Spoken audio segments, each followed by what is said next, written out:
वतन पे जो गर्दन कटाया, समर भूमि में जो लुटाया जवान, कभी वक्त पाकर नेवरिया लाए, उसी मर्द की है सफल जिंदगानी। उलझता रहे पांव बेड़ी के अंदर, कभी पुरुषों की न पाए रवानी। सुख नंदन कांटों पर सोना जो सीखा, इतिहास गाए उन्हीं की कहानी। एक तर्जमा मास्टर है कि अरे घर तू न रहोगे तो वफा कौन करेगा, अगर तू न रहोगे तो वफा कौन करेगा, अगर तू न रहोगे तो वफा कौन करेगा। ई तर्जमा रहल। कवि जी भाव देलन कि वीरों के यूं मंजिल में अंधेरा नहीं होता, वीरों के मंजिल में अंधेरा नहीं होता, वीरों के मंजिल में अंधेरा नहीं होता, वीरों के यूं मंजिल में अंधेरा नहीं होता। ए बाबू, अरे सुहदों के निगाहों में सवेरा नहीं होता, सुहदों के निगाहों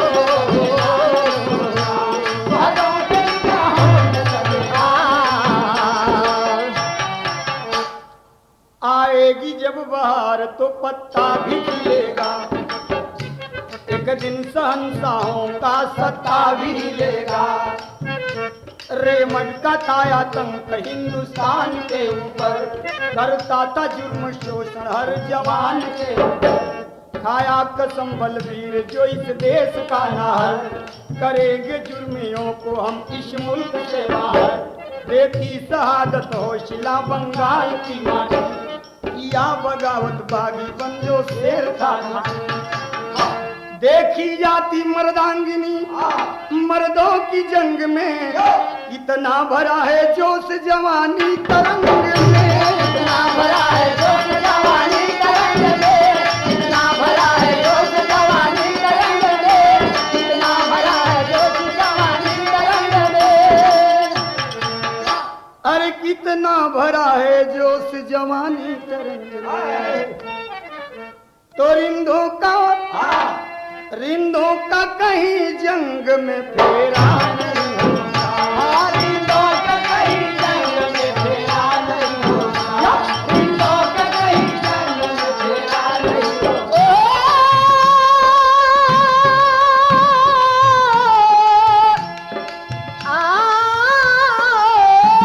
याद करेगा। अरे रिंदों का कहीं जंग में फेरा नहीं होता, रिंदों का कहीं जंग में फेरा नहीं होता। अरे रिंदों का कहीं जंग में फेरा नहीं होता। कलियों के कलियों पे परवानों का बसेरा नहीं होता, कलियों पे परवानों का बसेरा नहीं होता, कलियों पे परवानों का बसेरा नहीं होता। बाबूजी, ये बात वो समय का बा जब हमारा भारत अंग्रेजों के शिकंजे में जकड़ा हुआ तरस रहा था। कैसे? उस समय मेरे देश के ऊपर अंग्रेजों का अत्याचार बढ़ रहा था। लंदन से एक बड़े ही कुकर्मी अंग्रेज आया था, नाम था उसका लॉर्ड रेमंड डाइमल। माँ बहनों की इज्जत लूट लेता था, माँ के गोद से छोटे छोटे बच्चों को छीन करके संगीन के नोखों पर लुका देता था। इस जुर्म को बंगाल का रहने वाला एक नौजवान नाम था बलबीर कौर बर्दाश्त नहीं कर सका, सामने आया और इस देश की रक्षा के लिए अपना कदम आगे बढ़ाया। हाथ में देश के गौरवशाली तिरंगे को लेकर के आगे बढ़ रहा है। तर्जमा बदल गई मास्टर। इस तर्जे में भावा ई धोबी भाई लोग के नाच में गावल जाले मास्टर। बड़ी लैसे के गए हैं किरतिया होले गरमिया ना डोले पवाना, रतिया होले करमिया ना डोले पवाना, रतिया होले करमिया ना डोले पवाना। एक त गरमी कमारे सैया सूतल दुआरे, हमके शासन नदिया मारेली मेहनवाना, हमके शासन नदिया मारेली मेहनवाना, हमके शासन नदिया मारेली मेहनवाना। मेहनवाना हो मेहनवाना, हमके शासन नदिया मारेली भैया। हमके शासन नदिया मारेली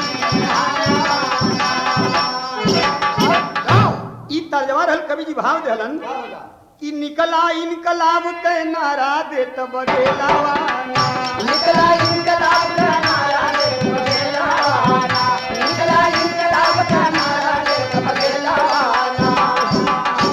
अपने देश के करनवा चाहे कटी है गरदनवा, झंडा थाम ले राम चलाया खेलावाना, झंडा थाम ले राम चलाया खेलावाना, झंडा थाम ले राम चलाया खेलावाना। राम चला राम अकेला। साथ में कुछ और नौजवानों को जो है मिला लिए। धीरे धीरे राम चला राम अकेला एक छोटी सी क्रांतिकारी गैंग तैयार कर लिए। अपने नौजवानों को मनोबल को बढ़ाते हुए कह रहे हैं, तर्जमा बदल गई मास्टर साहब,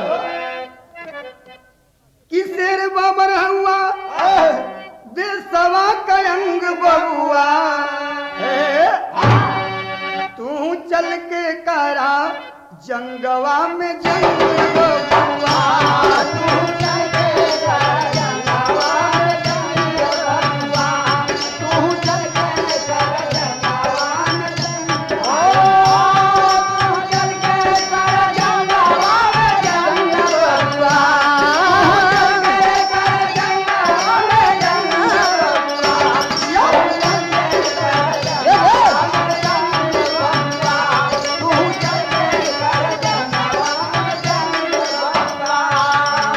लंदन वाली हस्ती में अगिनिया लगाई, लंदन वाली हस्ती में अगिनिया लगाया, लंदन वाली हस्ती में अगिनिया लगाया। अगोरी के गुमन वापस सोला भर ताजा, गोरी के गुमाना वापस सोला भर गाया, गोरी के गुमाना वापस सोला भर गाया।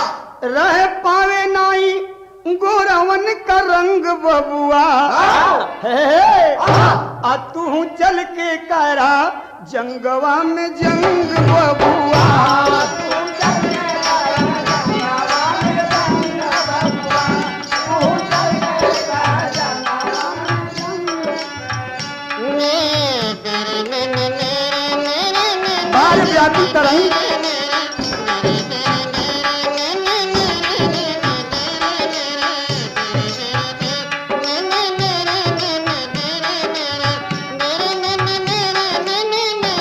अरे क्या हुआ?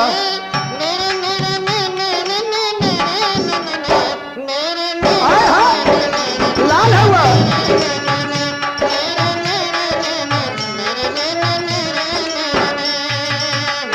ए भैया, क्रांतिकारी नौजवानन में जागृति आई है, जागृति आई है। इनकलाबी नारा देते हुए हाथ में देश के गौरवशाली तिरंगे को लेकर के आगे बढ़ रहे हैं। तर्जमा बदल गई मास्टर। फिल्मों का नाम लोहा बा। तर्जमा कि पतरी कमर लंबे बाल, हारे अल्लाह इसमें मेरी उम्र 16 साल। पतली कमर लंबे बाल, हारे अल्लाह इसमें मेरी उम्र 16 साल। पतली कमर लंबे बाल, हारे अल्लाह इसमें मेरी उम्र 16 साल। ई तर्ज रहल भाव कर रहलन कि आया जवानों में तूफान, हारे वतन तेरे लिए होंगे कुर्बान। आया जवानों में तूफान, हारे वतन तेरे लिए होंगे कुर्बान।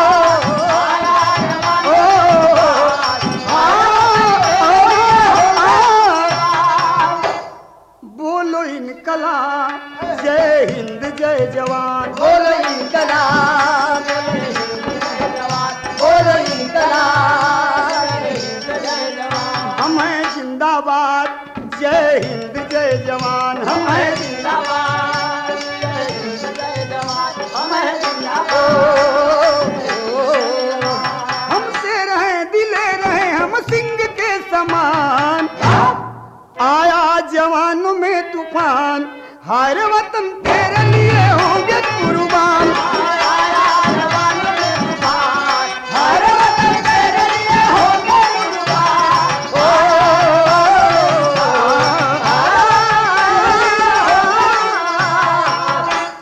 ए भैया, क्रांतिकारी नौजवान एक मीटिंग कैलन है। मीटिंग में बात तय भइल है कि काल एक जुलूस लेके चलल जी भारतीय भवन तक। भारतीय भवन पर पहुंच के भारतीय भवन के ऊपर हिंदुस्तान के गौरवशाली तिरंगा के चल के फहरावल जाई। बतिया तय हो गई, तैयारी हो गई बा। जुलूस की पूर्ण रूप से तैयारी हो चुकी है। रही बात देश बदे मरे मिटे की क्रिया तो सबही खेले बा, लेकिन जे आगे तिरंगा लेके चली हो के गोली लगे के डर बा। क्यों तैयार ना होत बा? ये हालात के देख के एक बुढ़ा आदमी बर्दाश्त ना कर सकलन, नाम रहल राम चल राम अकेला कहलन भैया तैयारी कैले ले हुआ लोग और गोली से दिनात हुआ। जब देश का रक्षा करे के हो तो हमारी उम्र 75 साल का बा, नाम हमारा राम चला राम अकेला बा, जाति का हरजन बानी। हम प्रतिज्ञा करत हई कि आगे आगे तिरंगा के लेके चलत हई। हमारे सीने में एक गोली ना हजारों गोली ये देश बदे चुभी, हमें परवाह ना हो। बुढ़ा आदमी जब दाव दिया तो क्रांतिकारी नौजवानों के लोहू में उबाल आ गया। चल दिए, तर्जबा बदल गई मास्टर। कि तड़पवलुए चिराई, ये बिल्कुल नई की गीत बा। कि तड़पवलुए चिराई बारी तोरे उमरिया, बारी तोर उमरिया, तड़पौलिए चिरई, बारी तोर उमरिया। क्रांतिकारी नौजवानों की टोली बढ़ रही है भारतीय भवन के ओर। लॉर्ड रेमंड डायमंड को पता चल गया कि आज क्रांतिकारी नौजवान भारतीय भवन के ऊपर तिरंगे को फहराएंगे। अंग्रेजी पुलिस लेकर के चप्पे चप्पे घिरवा रखा है। जब क्रांतिकारियों की टोली पहुंची भारतीय भवन के करीब, तब तक हुआ क्या? अरे आडर सुनवलस और गोली चलवलस, उ बनवलस निरमोहिया गोली के निशानवा। नीरा मोहिया गोली चली सना, बनवल नीरा मोहिया गोली चली सना। क्रांति के जगवलस दीप भारत के बुझवलस, उ लगवलस निरमोहिया गोली के निशानवा। बनवल नीरा मोहिया गोली चली सना, बनवल नीरा मोहिया गोली चली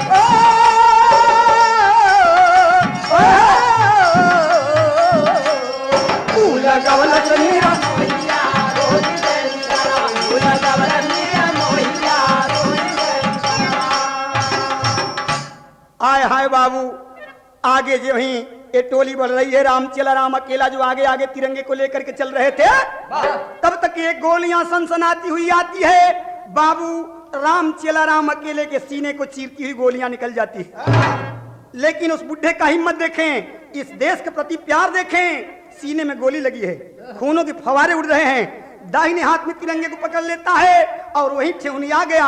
ठेहुन के बल से चलने लगा, धुआंधार गोलियां चल रही है और उस तूफान में पैर के बले चल करके बुढ़ा आदमी सीने में गोली लगी है भारतीय भवन तक पहुंचा और पहुंच करके तिरंगा को फहरा ही दिया।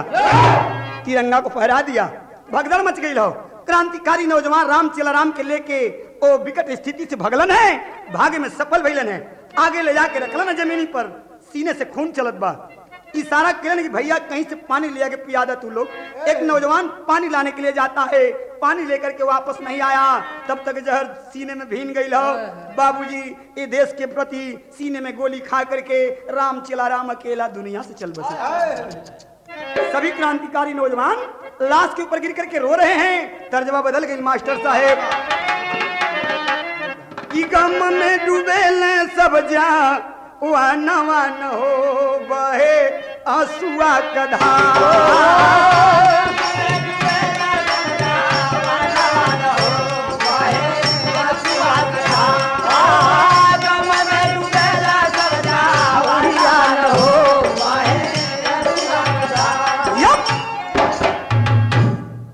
बाबू अकेला के अरतिया सजवल, चारू कोनवा पर चार झंडा फहरवल। आरती सज के चलल है क्रांतिकारी नौजवान राम चेलाराम अकेला के टिकठी के चारू कोन पर देश के गौरवशाली छोटे छोटे तिरंगे को फहरा दिए। तब फूलवा सजावे असमा सनवन हो चंदा रोवेल सीता।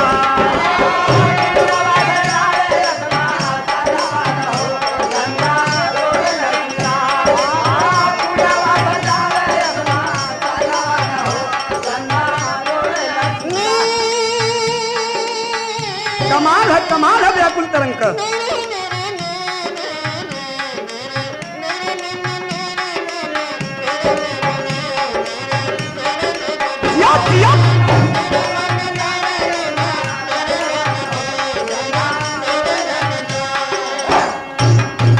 राम चेलाराम अकेला के दाह संस्कार क्रांतिकारी नौजवान कैलन और क्रांतिकारियन के अगहर बलबीर कौर प्रतिज्ञा कर लिया कि चाचा राम चेलाराम अकेले की सीने में गोली लगी है, लाड के करामात है, तो मैं पहुंच करके अपने चाचा राम चेलाराम अकेला के बदला और लाड से ले। व्यंग कसते हुए लाड को खोजते हुए क्रांतिकारियों की टोली आगे बढ़ रही। तर्जमा बदल गई कि हमें धानी रंग चुंदरिया मंगैदा बलम, हमें धानी रंग चुंदरिया मंगैदा बलम, हमें धानी रंग चुंदरिया धानी रंग चुंदरिया मंगैदा बलम, हमें धानी रंग चुंदरिया मंगैदा बलम, हमें धानी रंग चुंदरिया मंगैदा बलम। क्रांतिकारी नौजवान कह रहे हैं गोरकी दुल्हन के आने अंग्रेजों के व्यंग कस रहे हैं कि गोरी जुर्म वाला घुघुटा हटई बुकिना, गोरी जुर्म वाला घुघुटा हटई बुकिना, अपने मड़ौआ में रंग मोरे पौआ मोच वाला दूल्हा बनई बुकिना हो। गोरी गोरी गोरी जुर्म वाला घुघुटा हटई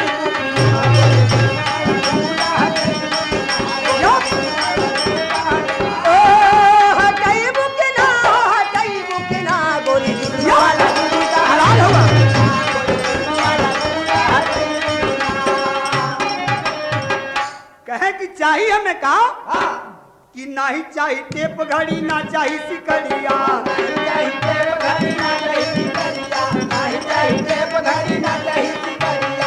चाहिए का कि हमारा के चाहिए बस गोलियां फंसा,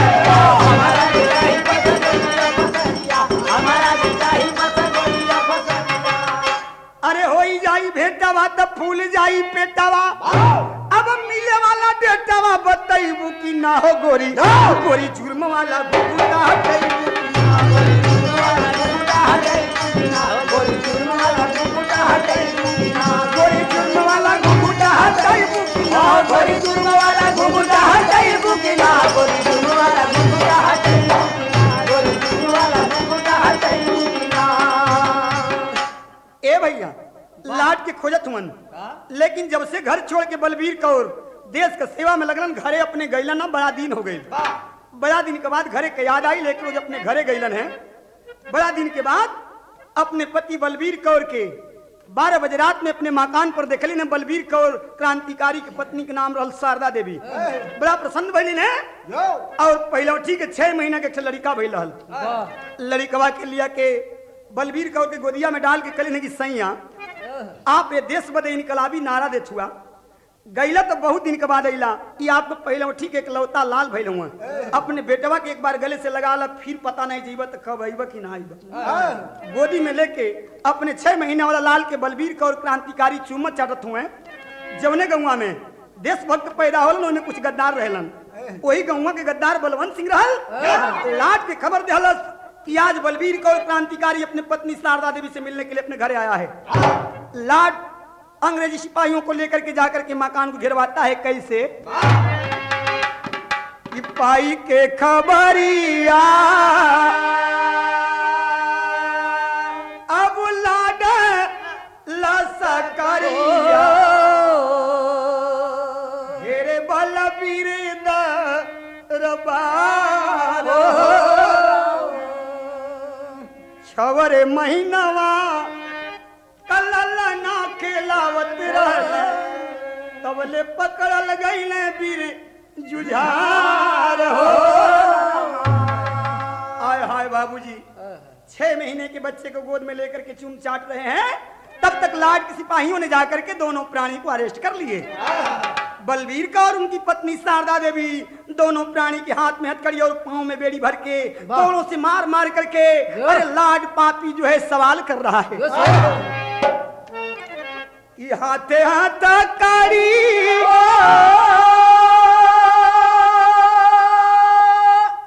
पाव बेड़िया लगाई दिहल से दुनहु से करेला सवाल नीरा मोहिया बोला चाही बेटवा कि चाही तुहार देशवा हो मारी मारी करेला बेहाल नीरा मोहिया। आय हाय बाबू बाहर मेरे देश के प्रहरी कोड़ों की मार पड़ रही है बदन से खूनों के फवारे उड़ रहे हैं लेकिन बलबीर कौर कह रहा है कि पापी मैं उस देश का वासी हूँ जिस देश में गंगा बहती है। जब मानो जोर लगाता तो पत्थर भी पानी हो जाता जब शेर सिकंजे में है तो गिदड़ भी सानी हो जाता। नहीं चाहिए मेरा एकलौता लाल छोड़ो मेरा भारत नहीं चाहिए बेटवा ई छोड़ा भारत देशवा हो जहाँ पैदा मोर धज कमाल नीरा मोहिया। कड़ी बात को सुन करके 6 महीना वाला लड़का के फिर मातारी के गोद में दे दहलस कहलस लाड की शारदा देवी अपने औलाद के एक बार अपना स्तन का दूध पिला दो फिर इस बच्चे को माँ का दूध पीने का जिंदगी में मौका नहीं मिलेगा। दूधवा के पियौलिन है और फिर लड़कवा के अपने पास छीन के रख लेहलस और लड़कवा के अपने पास रख के अपने हथवा में तलवार उठौलस और कैलस का तलवरिया उठा के दूधवा पियाई अस्तनवा उतारी लिहलस लिया चारो नैनवा निकाल नीरा मोहिया। आय हाय बाबू शारदा देवी का दोनों स्तन काट लिया। शारदा देवी और उनके पति जो है बलबीर कौर दोनों प्राणी का चारों नैन चाकू लगा कर निकलवा लिया फूटी आंखों पर पट्टी बनवा करके दोनों को दो तरफ करके छुड़वा दिया। लड़के को अपने पास रख लिया। जब 6 महीने के लाल को छोड़ करके माँ जाने लगी तो माँ की ममता छछा उठी। माँ रो रो करके अपने 6 महीने के लाल को प्रोत्साहित कर रही है। तर्जमा बदल गई कि अरे रोई रोई कहेली मतरियाए बचवा रखी है जतिया देशवा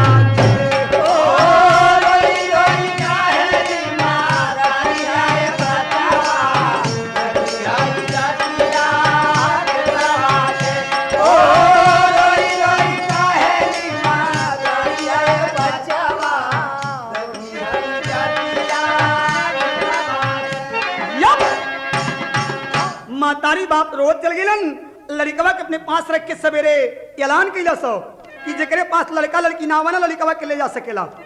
एक बुढ़िया माँ आती है हाथ में हथकड़ी पांव में बेड़ी से जकड़ी हुई करा रही है। दुहाई देती कि बाबू मेरे पास एक भी बच्चे बच्चियां नहीं हैं इस लड़के को मुझे दे। लाड से दुहाई दे करके बुढ़िया माँ लड़कवा के मांग के गोदी में लेके चली ने टेरी में भाव मिलन। अब गुलामी वाली नैया के खेई गोद में लाल के लेके रोवे बुढ़िया मैया गुलामी वाली नैया के खेई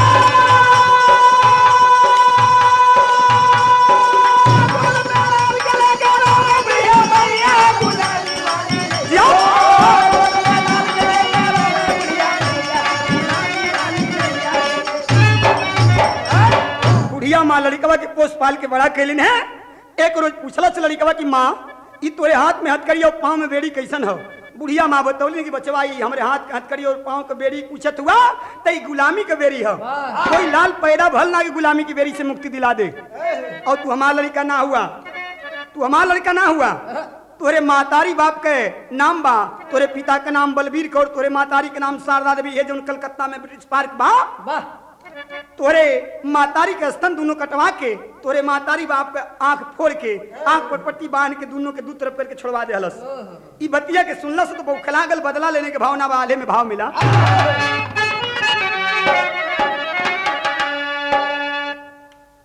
अरे देशवा का प्यार जन्म भूमिया से बढ़ी के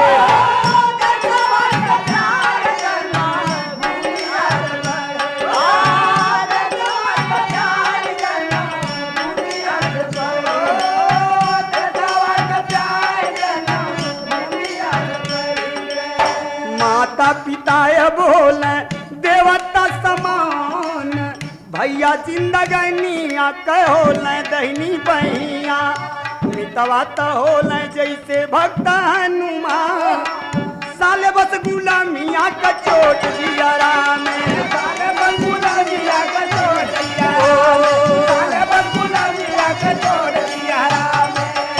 ए भैया लाट के खोजत कलकत्ता ब्रिटिश पार्क में पता लगल कि हर सुबह हर शाम मस्तियां लेने के लिए लाड आता है। कलकत्ता ब्रिटिश पार्क में जो माँ बलबीर कौर के बेटवा जवान होके जाके पहुंच के खोजत बा, आखिरी भाव मिलल।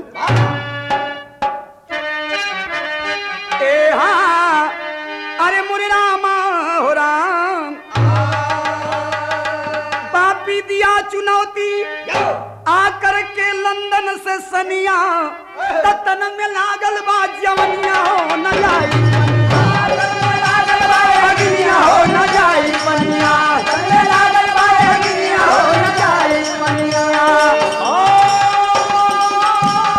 जाई पनिया हो राम जाई पनिया हो जाई ये तो कहला लागल बा अग्निया हो जाई ओ लागल बा अग्निया हो जाई पनिया। लेने बत्तियां ब्रिटिश पार्क में आया अत्याचारी पाके मुंह का लाट की मुड़ी काट लिया बलकारी तो खून से रंगैली बदनिया न जाई पनिया। लाट के मुड़िया काट के झोला में लेके लंदन पहुंचलस, प्रतिज्ञा के ले रहल कि पापी के मुड़ी लंदन में भेजब तबे माई कहिया कि बेटवा ई देश बदे कुछ कैलस। मुड़िया काट के झोला में लेके लंदन की तैयारी के लिए जोगी रूप में लेके शीश को चला जवान वह बना के जोगी भेद पहुंच गया इस देश का नाहर अब लंदन का देश आपन देहल जिंदगनिया हो न जाई पनिया आपन देहल जिंदगनिया हो जाई पनिया आपन देहल जिंदगनिया हो जाई पनिया। चौराहे पर लंदन में पहुंच करके लाट की मूड़ी रख दिया, खली द्वारा दीवारों पर सड़कों पर लिख दिया कि भारतीय क्रांति जिंदाबाद अंग्रेजी शासन मुर्दाबाद।